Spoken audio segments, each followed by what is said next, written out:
Começo agora com a Isabel Mega, que se junta nessa reta final do Novo Dia, porque, Isabel, olhando para o julgamento, o ministro Luiz Fux pode formar a maioria? Aliás, emendando a pergunta também, em caso de condenação, qual que é o prazo para as defesas recorrerem?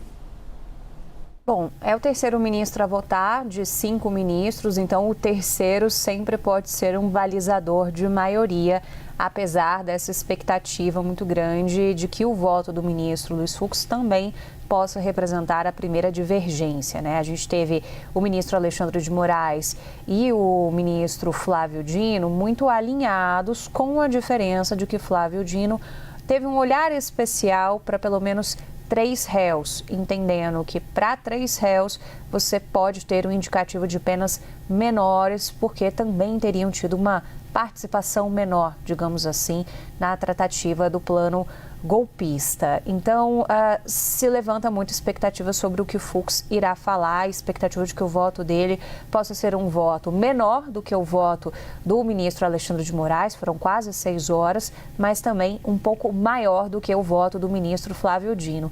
Ontem no nosso esquenta a gente até comentava, né, Renan, que o ministro Flávio Dino, ele faz tudo muito de cabeça, ele tem uma anotação ou outra, mas ele não escreve o voto, então ele vai passeando pelo improviso ali, isso ficou muito evidente no momento de fala dele. Os outros ministros podem se ater um pouco mais à questão da leitura do voto, como fez o próprio ministro Alexandre de Moraes, estabelecendo toda uma cronologia, um voto que foi todo costurado para colocar pingos nos is, para mostrar o papel dos principais articuladores desse plano de golpe e colocando o Jair Bolsonaro nessa figura de centralidade e organização criminosa. A gente ouviu por diversas vezes a expressão organização criminosa.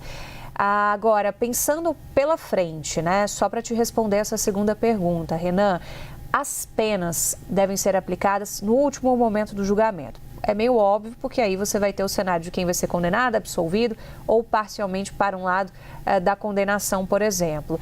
E aí a expectativa vai ser voltar, porque uma pergunta que todo mundo se faz é, bom, eles vão sair dos julgamentos presos? Não é essa a expectativa, porque você ainda pode ter a possibilidade de apresentação de recursos à primeira turma, dependendo do placar até ao plenário, mas ninguém está apostando muito nesse segundo cenário.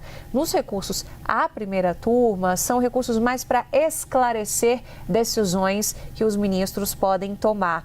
E aí você tem a necessidade de publicação do acórdão da decisão e depois da publicação do acórdão, que não tem um prazo, mas se aposta que não vai demorar muito. Lá na denúncia foram 14 dias e aí somente depois da publicação do acórdão, as defesas apresentam esses recursos, tem 5 dias para fazerem isso. Então, é essa a estimativa de que, rejeitados os recursos, aí sim a gente pode ter prisões efetivas do ex-presidente Jair Bolsonaro e dos outros réus que possam ser condenados.